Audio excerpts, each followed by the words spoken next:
Do you ever wonder how a single man could change the course of history so profoundly that we still feel the ripples today, centuries later? Well, let me take you on a journey back in time to meet one of the most controversial figures in history, Napoleon Bonaparte. Some revere him as a military genius, while others vilify him as a power-hungry tyrant. But who was Napoleon, really? Let's dive into his life and uncover the truth behind the myth. Born in 1769 on the Mediterranean island of Corsica, Napoleon wasn't born into privilege. At the time, Corsica had just been acquired by France, and sentiments were deeply divided. Napoleon's family belonged to minor nobility, but lacked substantial wealth. He was an outsider in his own homeland and a foreigner in France, where he would later rise to power. But one thing separated Napoleon from the rest: his ambition. At just 9 years old, Napoleon left Corsica for mainland France to attend a military academy.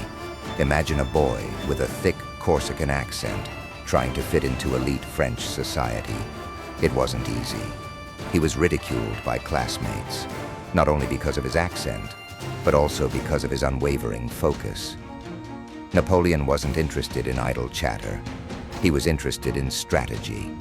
He excelled in mathematics and military theory, subjects that shaped his future campaigns. Fast forward to 1793, during the French Revolution.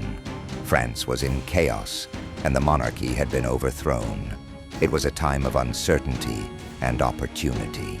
A young Napoleon saw his chance when he led French forces to retake the city of Toulon from royalist forces. His brilliant use of artillery earned him a promotion to brigadier general at just 24 years old. Can you imagine? By 24, Napoleon was already leaving an indelible mark on history. But let's pause here. What fueled this meteoric rise? Was it purely talent, or was there an element of opportunism? Napoleon once said, "Ability is of little account without opportunity." And opportunity came knocking in the form of political instability. By the end of the 1790s, France was desperate for strong leadership. Enter the coup of 18 Brumaire in 1799. Napoleon seized power and became first consul of France. Essentially, he was now in control of what had been a chaotic republic.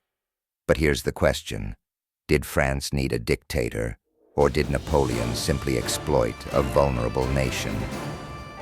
Let's move to the battlefield, where Napoleon truly earned his reputation as a military genius, or so they say.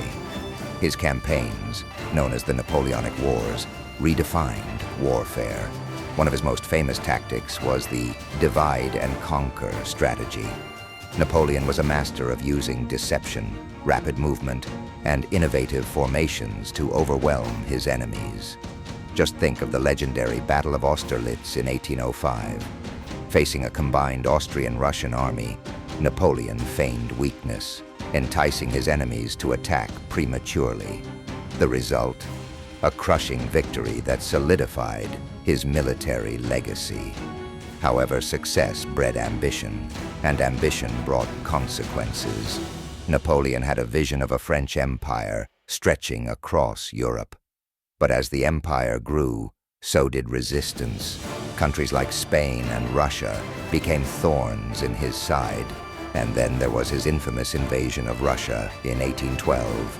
Initially, Napoleon led a massive force of over 600,000 men into Russian territory.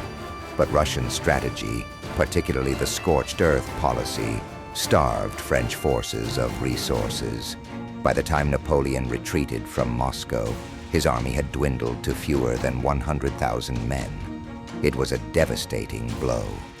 And then there's the issue of Napoleon's governance. As Emperor of France, Napoleon implemented significant reforms. The Napoleonic Code, for example, established principles like equality before the law and freedom of religion. values many of us hold dear today.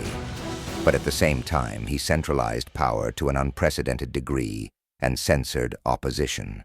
So, does this make Napoleon a reformer, or merely a dictator with a knack for PR? It's a fine line, isn't it?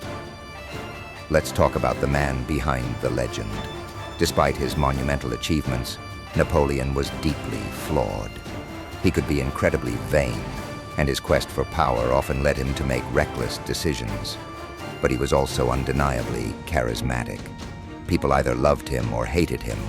There was no middle ground. Napoleon once said, "Men are moved by two levers only, fear and self-interest."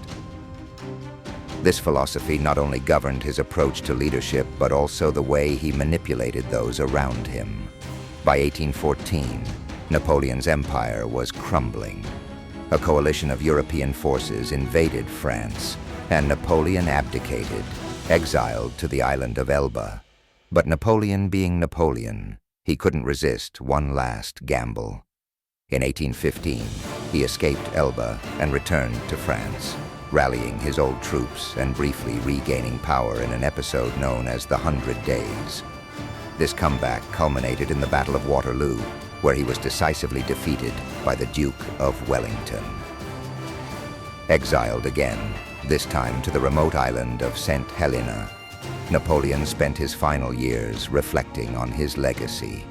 He died in 1821, but the debate over his place in history lives on. So, was Napoleon Bonaparte a military genius, a visionary leader, or a tyrant drunk on power? Or perhaps he was all three. His actions reshaped Europe, with effects that persist to this day. The Napoleonic Code influenced legal systems worldwide.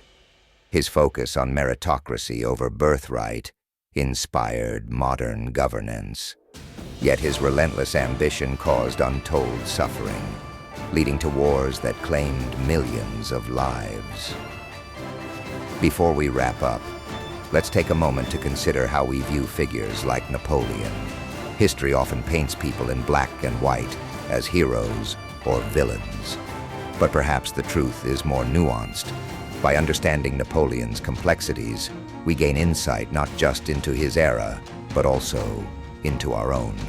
After all, leaders today face a similar question: how much power is too much? That's it for today's episode of Fascinating History. What do you think? Was Napoleon a hero for the ages, or does his legacy carry too much bloodshed to justify his achievements? Let us know in the comments below, and don't forget to like, share, and subscribe for more deep dives into the moments that shaped our world. Until next time, keep questioning, keep exploring, and keep learning. Ensure the expanded voiceover is even more entertaining, but that it maintains the same style, tone, and key points as the original.